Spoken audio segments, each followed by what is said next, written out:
Pada 13 Julai 2013, di waktu tengah malam yang hening dan sepi, terdengarlah suara tangisan seorang bayi perempuan yang baru saja dilahirkan di hospital Kota Marudu.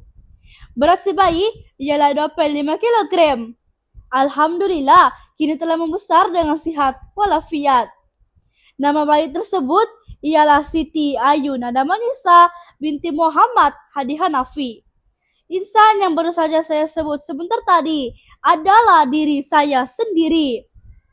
Assalamualaikum dan salam sejahtera.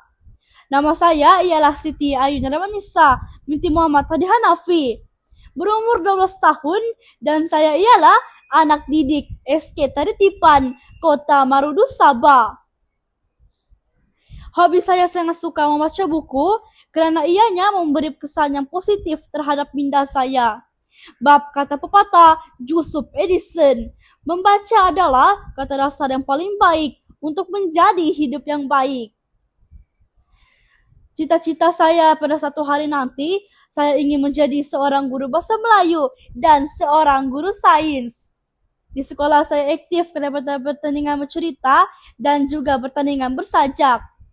Manakala pula bagi unit kurikulum, saya aktif kepada pertandingan bola jaring.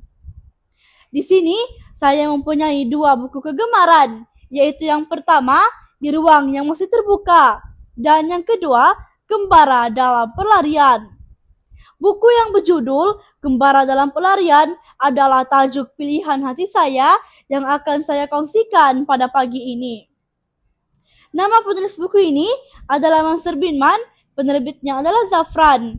Saya telah membaca buku tersebut dengan jumlah muka surat sebanyak 110 lembar beserta ilustrasi yang sangat menarik. Tahun buku terbitan ini adalah pada tahun 2010. Watak utama cerita ini diberi nama sebagai Zamran. Zamran ialah seorang ayah dan seorang suami yang baik. Meski hidup sederhana, Zamran berusaha mencari rezeki yang halal untuk keluarganya. Tetapi sayangnya, dikarenakan bisikan teman-temannya yang berjaya memujuk hati Zamran untuk turut serta menyertai kegiatan merompak di kedai emas. Tetapi sayangnya, malang tidak berbau. Kegiatan mereka dapat dihidu oleh pihak berkuasa. Dan Zamran sempat melarikan diri ke hutan belantara. Adakah Zamran akan ditahan oleh pihak berkuasa atau adakah Zamran akan menyerah diri sebagai tanda keinsafan dirinya? Oleh kerana itu, saya mengajak teman-teman sekalian untuk membaca buku ini dan mendalami kisah hidup Zamran. Rekan-rekan sekalian, buku ini banyak menyentuh tentang seorang pejuang dan artinya kebebasan. Mansur Binman menggunakan gaya penulisan yang penuh emosi dan sangat mendalam untuk menggambarkan dunia seorang pelarian. Setiap halaman buku ini mengajarkan kita untuk merenungi lebih dalam tentang kehidupan dan kebebasan. Secara keseluruhannya, Gembara Dalam Pelarian adalah sebuah buku yang membawa kita merenungi tentang kehidupan lebih jauh. Dan juga bagi saya, buku ini sangat sesuai dibaca kepada mereka yang ingin mengetahui dan mendalami dunia seorang pelarian. Begitulah perkongsian saya kepada buku yang pertama. Rekan-rekan sekalian, mari kita menelusuri buku yang kedua, Di Ruang Yang Masih Terbuka. Nama penulis buku ini adalah Mansur Binman, penerbitnya ialah Zafran. Saya telah membaca buku tersebut dengan jumlah muka surat sebanyak 117 lembar.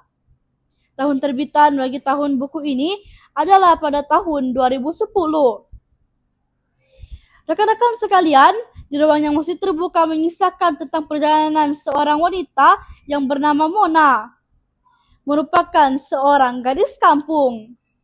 Setelah ia dipaksa menikah dengan jejaka bukan pilihan hatinya, dia pergi meninggalkan kampung halamannya dan pergi berkawin lari dengan jejaka pilihan hatinya sendiri, yaitu Jaluli. Setelah Mona menikah dan kawin lari dengan jejaka pilihan hatinya, yaitu Jaluli, banyaknya rintangan dan lika-liku kehidupan yang harus ditanggung dan dilalui oleh Mona sendiri. Tidak lama setelah itu, watak utama ini telah diuji dengan kehilangan seorang suami dan seorang ibu tercinta. Adakah Mona masih mampu menenangi lika-liku kehidupannya, dan adakah dia akan bahagia semula dalam hidupnya? Marilah rekan-rekan sekalian, kita membaca buku ini dan mendalami kisah hidup Mona. Buku ini banyak menyentuh tentang pengajaran kehidupan. Buku ini juga mempunyai bahasa puitis yang sangat mengundang pembaca untuk membaca buku ini.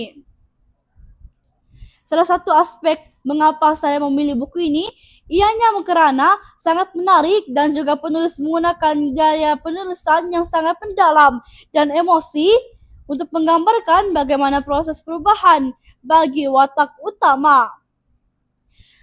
Secara keseluruhannya, di ruang yang masih terbuka adalah sebuah buku yang banyak memberi pengajaran bagi hidup kita semua. Jadi, jika Anda ingin membaca sebuah buku yang dapat memberi kesan positif terhadap minda Anda dan dapat menyentuh hati, ruang yang masih terbuka adalah pilihan yang tepat. Akhir kata daripada saya, marilah bersama-sama kita rajin membaca dan memartabatkan budaya membaca. Membaca jambatan ilmu, membaca budaya sehat. Sekian, wabillahi taufik wal hidayah. Wassalamualaikum warahmatullahi wabarakatuh.